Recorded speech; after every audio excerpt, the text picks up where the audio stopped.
रश्मि और अमर लॉकडाउन के चलते डेटिंग ऐप पर मिलते हैं। उसी बीच उनकी बॉन्डिंग बहुत अच्छी बन जाती है और दोनों एक दूसरे से प्यार करने लगते हैं। बस लॉकडाउन खत्म होते ही चट मंगी पट शादी। उससे पहले घर में बात तो कर लो। अरे माँ पापा कभी मना नहीं करेंगे। अमर की बात सुन रश्मि खुश हो जाती है।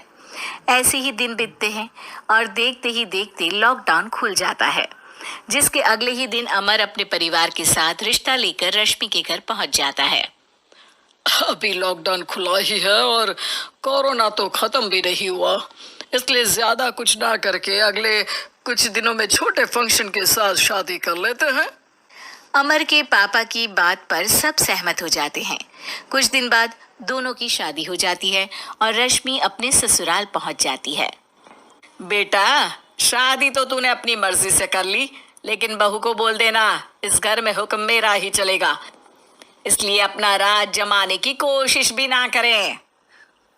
माँ, रश्मि को यहाँ सिर्फ प्यार, आशीर्वाद और अपनापन चाहिए, पैसा या राज नहीं। बेटी की बात पर सास मुंह बनाए वहां से चली जाती है और अब वो हर रोज रश्मि को परेशान करना और ताने देना शुरू कर देती है।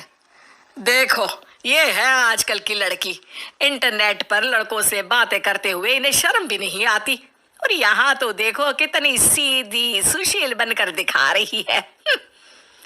मम्मी, शादी के रिश्ते वाले इंटरनेट ऐप से जब किसी को कोई दिक्कत नहीं है, फिर डेटिंग ऐप के जरिए मिलना किस तरह गलत हो सकता है?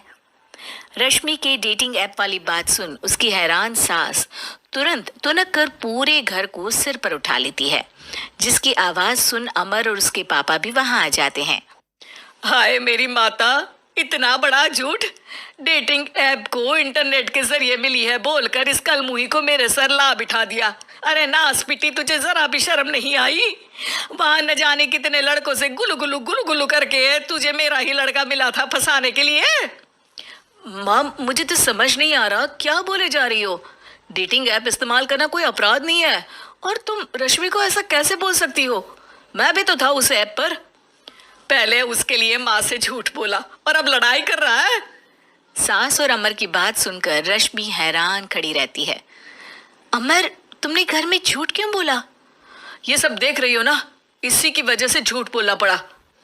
एक तरफ अमर और रश्मि की ये बात चल रही होती है, वहीं दूसरी तरफ सास का नॉन स्टॉप क्लेश सबको परेशान कर देता है।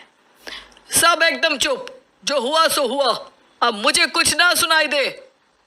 पति की बात सुन सास चुप होकर वहां से चली जाती है, लेकिन अब वो रश्मि के सिर दुनिया भर के सारे काम डालकर उसका जीना पहले से भी ज्यादा मुश्किल कर देती है। मम्मी, मैं आपका गुस्सा समझ सकती हूँ, आपको जो करना है कर लीजिए, मैं कभी कुछ नहीं बोलूंगी। उम्मीद है किसी दिन तो आपका गुस्सा शांत होगा और नफरत प्यार में बदलेगी। रश्मि की अच्छाई को उसका नाटक समझकर सास गुस्से के 7वें आसमान पर चढ़ जाती है और उसी शाम रश्मि को नीचा दिखाने के लिए अपनी सहेलियों को घर बुलाकर उसकी बुराइयां करने लगती है। अरे कौशल्या, क्या बताऊं, आजकल के बच्चे ना बहुत एडवांस हो गए हैं। पहले रिश्ते घर परिवार वाले सब देख परख के कराते थे, और अब ये लोग खुद न जाने कहाँ कहाँ मिलकर खुद ही सब कुछ पक्का करके हमें बता देते हैं। लड़की का कैसा दिन धर्म, कैसा ईमान, कैसा चरित्र कुछ नहीं पता, बस प्यार किया और घर लाकर बिठा देते हैं। अरे ऐसा क्यों बोलती हो? आजकल बच्चे अपने आप में बहुत समझदार हो गए हैं, और फिर पूरी जिंदगी तो उन दोनों को ही साथ निभानी है। अपनी पसंद से शादी कर भी ले तो क्या दिक्कत? तू ही देख ले, पहले इतना अच्छा बेटा और अब सोने पर सुहागे जैसी सर्वगुण संपन्न बहू। अरे पता है, अभी कुछ दिन पहले मेरी बेटी ने मुझे डेटिंग ऐप के बारे में बताया, जहाँ लड़का लड़की अपनी पसंद से अपने आप एक दूसरे को चुन लेते हैं, और फिर अगर सब सही रहता है तो बात आगे भी बढ़ जाती है। अरे इसमें इतना खुश होकर क्या बता रही हो? ये तो गलत है। न जाने कौन क्या है, कितना झूठ कितना सच है।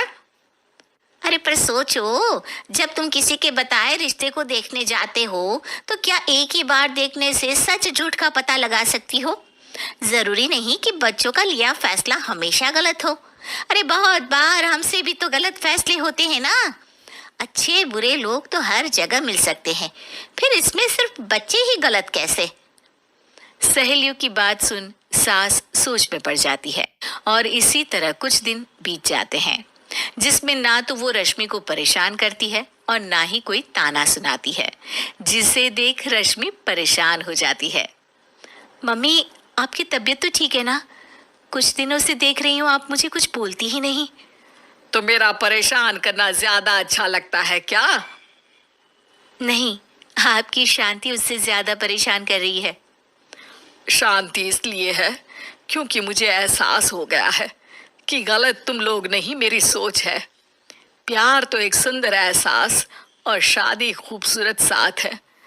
अगर ये साथ सच्चा है तो कहीं पर भी किसी भी तरह जुड़ा हो उससे कोई फर्क नहीं पड़ता। आप कौन है? इतनी अच्छी बातें मेरी पत्नी तो नहीं बोल सकती। क्या आप भी?